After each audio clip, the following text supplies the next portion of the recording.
Salut les Sagittaires et bienvenue dans cet horoscope pour le mois de novembre 2021. Mon nom c'est Gabriel, je suis astrologue et ensemble je propose qu'on regarde un petit peu comment le ciel va se dérouler pour vous ce mois-ci. Alors principalement, on va avoir beaucoup d'énergie Scorpion, ce qui va amener une certaine intensité qu'on va pouvoir voir à travers l'horoscope. Aussi, il va y avoir une activation du carré en T qui sévit depuis le début de l'année 2021, donc entre Uranus et Saturne. Fait que là maintenant, ça va venir l'activer dans ce qu'on appelle un carré en T à partir du Scorpion aussi. Fait que là, on va voir qu'est-ce que ça donne. Et puis finalement, on a la première fois cette année une éclipse dans un signe différent. Donc, on va avoir une éclipse en taureau. Et donc, sans plus attendre, on va commencer. Alors, du 3 au 5 novembre, on a le Soleil en Scorpion qui vient faire une opposition à Uranus en taureau. Le Soleil en Scorpion, le Soleil représente notre essence profonde. C'est notre ego, la vitalité qui nous habite. Et donc, c'est à travers la lentille du Scorpion, si je peux dire, qu'on va vivre ça. Le Scorpion est une énergie qui est très connectée à ses tripes, qui est sensible, émotive et qui est imprégnée d'une certaine intensité. Donc, en opposition à ça, on va aller voir Uranus. Uranus qui est une planète qui ose poser des questions un peu dérangeantes, qui peut parfois surprendre et qui a envie un peu de chambouler les choses pour les rectifier, si je peux dire. Dans l'énergie du taureau, Uranus va œuvrer à s'assurer qu'on est aligné avec nos valeurs, que les fondations sur lesquelles on se base sont bonnes pour nous et sont toujours propices à ce qu'on puisse s'exprimer à notre plein potentiel. Donc, c'est ici que ça va se jouer. Donc, vraiment, on a comme le soleil qui représente un peu l'essence dans le véhicule qui nous fait avancer, qui va venir se rectifier avec l'aide d'Uranus, ce qui va amener un certain centrement, si je peux dire, un certain équilibre. J'aime à croire qu'entre le Scorpion et le Taureau, il y a toujours cette idée de venir en son centre et de rester groundé pour se trouver. T'sais. Pour vous, cet échange va se faire entre la maison 12 et la maison 6. Donc, le soleil en Scorpion, qui a cette tendance à vouloir aussi transformer les choses, en maison 12 va peut-être prendre des choses qui sont un peu plus cachées et vous permettre de les transformer ou de les sublimer pour passer à un autre niveau. Donc, la maison 12 représente un peu une fin, une culmination aussi.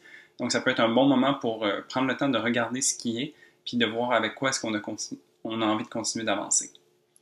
Uranus, lui, se trouve en maison 6. Donc, la maison 6, c'est tout ce qui a trait au quotidien, à la routine, à ce qui arrive un peu tous les jours. On parle du travail, on parle aussi de la santé. Alors, c'est ce genre de questions-là, ou c'est dans ce genre de domaine-là que Uranus va poser ces questions pour vous. Ensuite, le 4 novembre, on a une nouvelle lune en Scorpion. Donc, une nouvelle lune, c'est un moment où est-ce que le ciel est plus sombre, ce qui nous amène à aller à l'intérieur de soi. Donc, il y a vraiment un moment d'introspection. C'est aussi un bon moment pour planter des graines et poser des intentions qu'on veut voir fleurir plus tard. Donc, ici, ça peut être intéressant pour ça. Dans l'énergie du Scorpion, par contre, la Lune se trouve à être en chute. Donc, ici, ce que ça veut dire, c'est que la Lune qui a envie de travailler à l'intérieur, qui a envie de prendre soin de soi, prendre soin des autres, de gérer ses émotions, se voit un petit peu mal équipée pour pouvoir agir dans ce sens-là. Ça ne veut pas dire que c'est impossible parce qu'on a parlé que le Scorpion était un signe sensible aussi. C'est juste que la Lune a plus tendance à agir en douceur et puis le Scorpion peut avoir une énergie plus forte. Donc, c'est pour ça qu'on dit que c'est en chute. Pour vous, ça se passe dans la maison 12, encore une fois. Donc, ici, peut-être, justement, ça peut être un bon moment pour lancer quelque chose de nouveau, s'offrir les prémices d'un nouveau départ, tu sais, parce que vraiment, c'est ça que ça représente une nouvelle lune. Puis, dans la maison 12, c'est, comme j'expliquais, la culmination d'un chemin. Donc, ici, c'est peut-être de planter certaines graines qui vont pouvoir commencer à germer à partir des mois qui suivent. Du 9 au 12 novembre, on a Mercure en Scorpion qui vient faire une conjonction à Mars en Scorpion également. Donc, Mercure, principe de communication et d'échange, c'est le côté mental, et Mars, c'est le côté d'action, d'assertivité et de trancher, en fait. Donc, ces deux énergies qui se rejoignent en Scorpion, il y a toujours cette intensité donc, qui se fait ressentir, ce besoin d'intégrité, et puis à ce moment-ci, ça se voit au niveau de la conscience, donc avec Mercure, et au niveau des actions avec Mars. Donc, c'est vraiment de trouver une espèce d'accord où est-ce qu'on va pouvoir être aligné entre ce que l'on pense et ce que l'on fait. Ici aussi, ça va nous amener donc une certaine intensité, encore une fois, et puis donc ça va nous amener peut-être à être plus frontal dans nos interactions avec les autres, peut-être être un petit peu plus, avoir la mèche courte, tu sais, par exemple, ou être moins tolérant par rapport à de la bullshit ou des mensonges, tu sais. Il y a vraiment ce besoin d'authenticité aussi qui se fait ressentir avec toute l'énergie Scorpion de ce mois-ci. Ces deux planètes vont rencontrer en aspect de tension la planète Saturne qui est en Verseau. Donc, l'aspect de tension, c'est un carré, ce qui veut dire que c'est comme s'il y avait un peu un choc de valeur qui vient s'opérer ici. C'est comme si Mercure et Mars ne font pas du tout le même travail que Saturne. Saturne, qui est moins à un niveau personnel en ce moment parce qu'il se trouve en Verseau, est en train de reconstruire un petit peu le futur, est en train de voir qu'est-ce qui peut être changé, c'est quoi le progrès qu'on peut apporter à la société en général. T'sais. Donc Saturne, c'est vraiment ce constructeur qui est en train de bâtir quelque chose de solide pour qu'on puisse continuer d'œuvrer sur ces bases solides-là. Mais donc Mars et Mercure sont en train de faire un travail qui est un petit peu plus personnel, qui est un petit peu plus dans comment on se sent à l'intérieur et comment est-ce qu'on a envie d'interagir avec les autres. Donc ici, c'est là que l'attention se joue. On ne regarde pas les mêmes choses en même temps.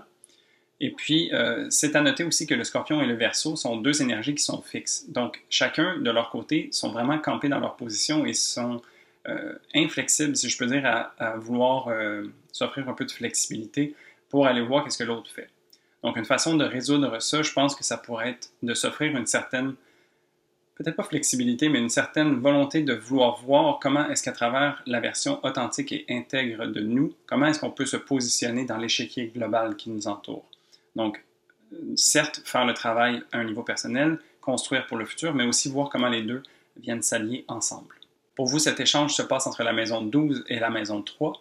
Donc, encore une fois, tout ce qui a trait à la maison 12 pour vous est un peu une culmination, est un moment où est-ce qu'on fait le bilan. Alors ici, vraiment, au niveau de la conscience, de l'intelligence, de vos pensées et au niveau de vos actions, qu'est-ce qui va perdurer et qu'est-ce qui n'a plus besoin d'être.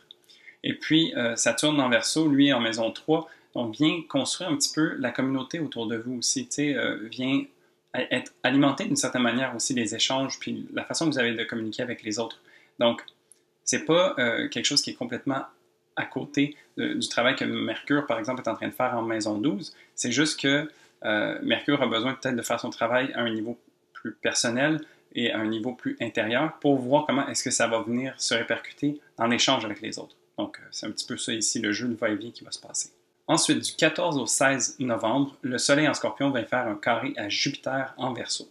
Donc, le Soleil en Scorpion continue d'œuvrer, de mettre en lumière des choses qui ont besoin d'être transformées, aussi de connecter beaucoup avec ses ressentis, son intensité intérieure.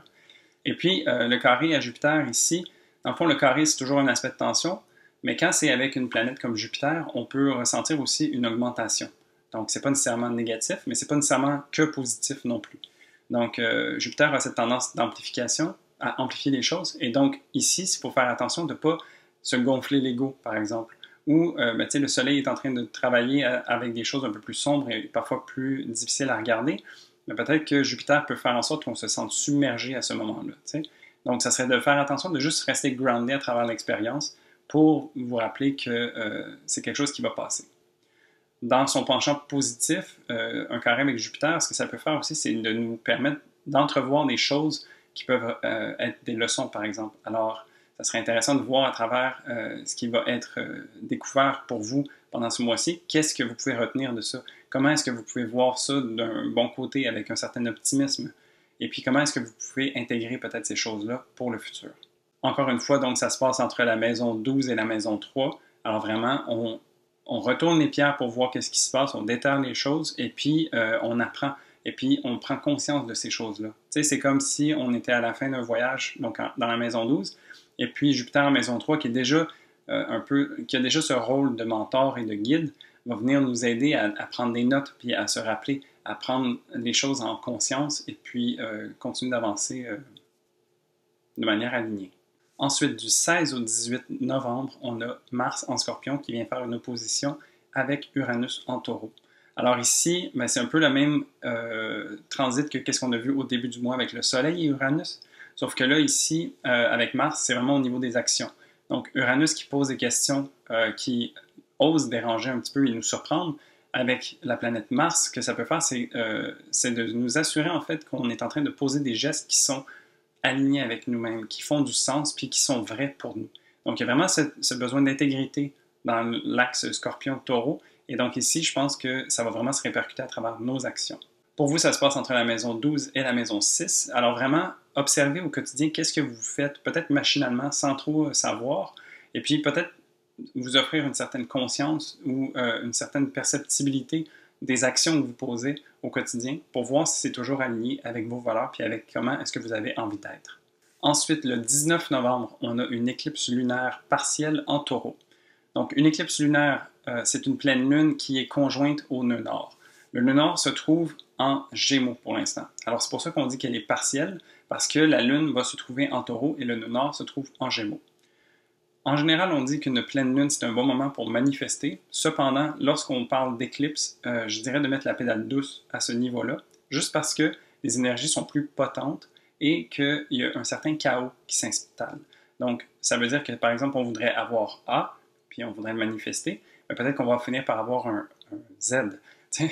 Donc, c'est pas nécessairement ce qu'on veut qui va finir par être géré. Il y a un peu d'aléatoire, si on peut dire. Donc, ça serait de faire attention à ce niveau-là. Ceci dit, la Lune se trouve en Taureau et elle est exaltée dans ce signe-là. Donc, c'est une Lune qui est très confortable, qui est capable de vraiment bien œuvrer.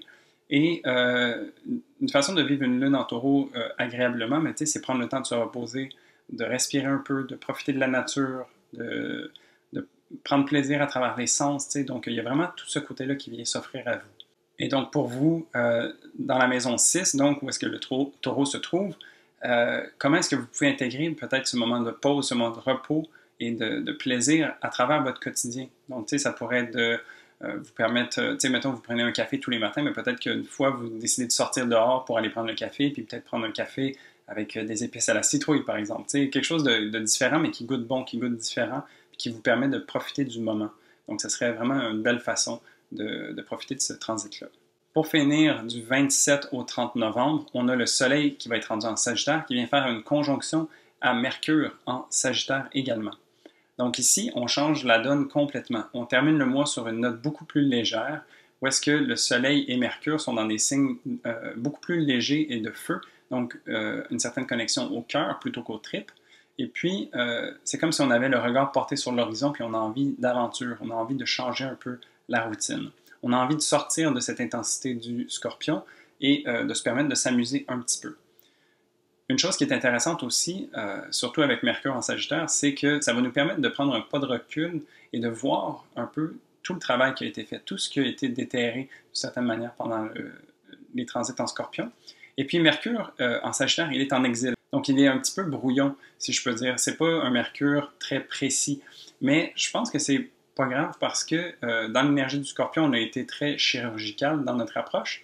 Et puis ici, le fait de pouvoir reculer puis de regarder les choses dans les grandes lignes ou dans sa globalité, ça peut nous permettre de tirer certaines vérités qui sont bonnes pour nous et puis nous amener aussi à faire une certaine synthèse.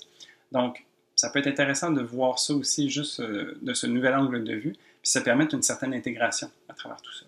Pour vous, ben, ça va se passer dans votre maison 1. Alors, ça va être vraiment une bonne façon, je pense, de renouveler un petit peu votre façon de voir le monde, votre façon de voir les choses. Vous avez fait un bon travail dans la maison 12 à venir voir qu'est-ce qui avait besoin de rester ou qu'est-ce qui devait partir. Et puis maintenant, c'est comme si vous vous lanciez dans une nouvelle aventure avec cette énergie du Sagittaire dans votre maison 1.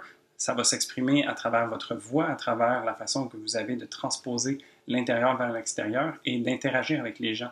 Donc, je pense que vraiment, ici, ben, vous avez tout à gagner d'avoir fait le travail du début du mois et puis maintenant de regarder ça avec les yeux plus clairs et continuer d'avancer. Et donc voilà, ça fait le tour du mois de novembre pour vous. Merci beaucoup d'avoir écouté. Je vous invite à m'écrire en commentaire comment est-ce que vous anticipez ou comment est-ce que vous appréhendez ce mois. Et puis si ça vous dit, vous pouvez mettre un pouce également. Comme ça, moi, ça aide l'algorithme de YouTube et ça permet que mes vidéos soient vues par plus de gens. Alors merci de faire ça si vous le faites. Et puis sinon, moi je te dis à la prochaine pour un prochain horoscope. Salut!